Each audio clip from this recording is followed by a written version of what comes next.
What's up, guys? So today we are going to be talking about Marvel's What If. Captain Carter episode 1, the first episode, was pretty dang good. Really liked the animation. It wasn't perfect. I felt like it had a couple issues that I want to get into, but overall I enjoyed the episode. I want to get into the story, some of the beats of the story. It was only 30 minutes long, which I felt is kind of not that great when you're looking for a week-to-week build-up. I would like these episodes to be a little bit longer, but we'll get into all of that. I love Hayley Atwell, as you guys should already know. She's amazing. When I saw Captain America, the first Avenger, I was like, who is this woman? She's amazing. She's absolutely gorgeous. A total dime piece. And she's actually my favorite super heroine of the whole Marvel universe. I really do love Peggy Carter because she's such a real one. First off, she's absolutely gorgeous. Hayley Atwell is just amazing, super duper hot, beautiful, etc., etc. But basically, she was a baddie, but she also messed with Steve, the little guy, a nerd almost, and she rejected the fuck boys or whatever, which doesn't very much happen in real life. So I always appreciated Peggy for that. And also, she was a badass. She kicked ass. Peggy was a total badass. She was hot, and she was a real one, in a sense that she fucks with the guys with a good heart and not just bullshitter. So I always liked that about Peggy. Everything about her was just awesome in my opinion. So I was excited to see more of her. I'm excited to talk about this. But before we get into any of that, make sure to hit the subscribe button if you want to support your boy. Leave a thumbs up, turn on your notifications, follow me on social medias, retweet, whatever. This is going to be a pretty wild series. I love the concept of What If. It's room for so much craziness and awesomeness. So I'm excited. Let's get into this. So basically, we pick up with the events of the first Avenger, where Steve Rogers is going into the pod and he's about to transform into Captain America, except the whole event that changes things was Peggy deciding to stay and watch Steve. And that's what causes everything. This is technically the Nexus event, and it basically set off the chain of events for the guy who set off the explosion in the first Avenger at this time to do it a little bit earlier,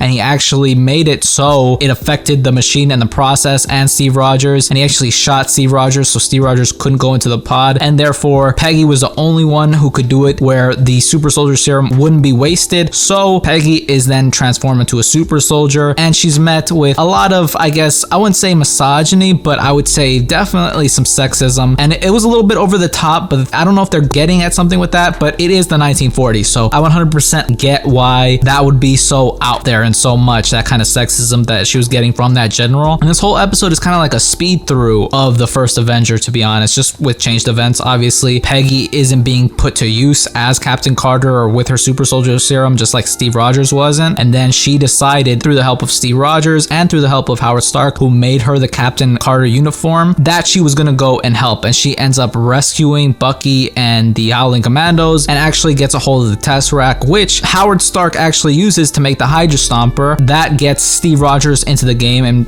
showing how even though he doesn't have the physical strength, he has all the will to help, and now he has that suit of armor to actually get the job done. And we get amazing action sequences. The animation really is super dynamic. I really love the animation, especially when they're fighting the planes and Peggy's beating everybody up to swing music from the 40s.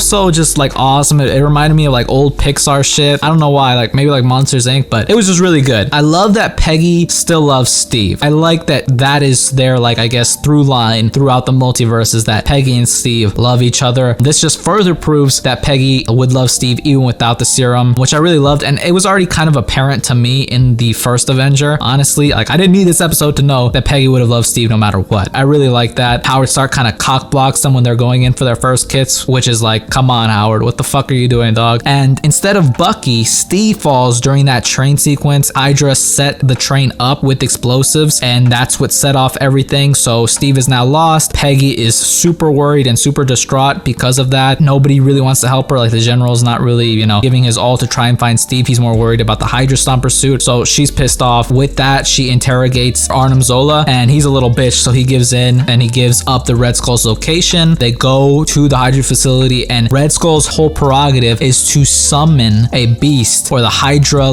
fucking champion, which is the Hydra symbol, the fucking tentacled bullshit skull thing, an actual thing of that. And he actually ends up doing that with the help of the Tesseract, and that was that thing that everybody thought was the Shumagorath, but it's not the Shumagorath, as we find out. But basically, they go over there, they infiltrate that castle with Bucky and Captain Carter and Howard Stark, and they're trying to see if they can rescue Steve and send that thing back where it came from, or so help me. But basically, that's what it is, and Peggy has has to fight off this monster, this many-angled one. They actually end up finding Steve. They have the Hydra Stomper suit use whatever is left in like some kind of generator to power it, and Steve and Peggy both try and fight the many-angled one while Howard Stark tries to suck it back in, but even that doesn't work. So basically the suit runs out of energy. Peggy has to push the monster back in order to get it from taking over the world. So that's basically it. It was basically a different version of the first Avenger when they're like, oh, you owe me a dance. That's basically what it was. That whole scenario just flipped situations, and Peggy ends up doing it, and she actually ends up in the future, kind of like how Loki got into the future, but semi, you know, Steve Rogers got into the future, but more so Loki from the first Avengers movie. She gets in through the Tesseract because Nick Fury and I guess Hawkeye are using the Tesseract at that SHIELD facility. She basically comes through there, and I'm guessing Nick Fury is gonna like brief her on everything that's been happening, which I thought was really weird, honestly, because it's like the Tesseract is being used, not the Time Stone. So I just thought that was a little weird, to be honest, but it is what it is. I have no problem with that. The things that I do have problems with, and I've heard other people have the same issue to a different extent. Like, I don't care too much, honestly, because guys, this is animation. This is what it is. I don't give a fuck. I think it's really good animation, but honestly, I can see where people are coming from, where they think that Captain Carter's build is too masculine. I think honestly, if they were going to make her shoulders that broad, because honestly, from a far distance, if you cover Captain Carter's head, it kind of looks like a dude. And so I think if they were trying to make her look like, you know, superhuman, I think they probably should have made the hips a little bit wider to be proportionate to the shoulders. Women obviously have wider hips, so I think that would have given her a female, feminine aesthetic, and a powerful one at that. So I think that would have been better, but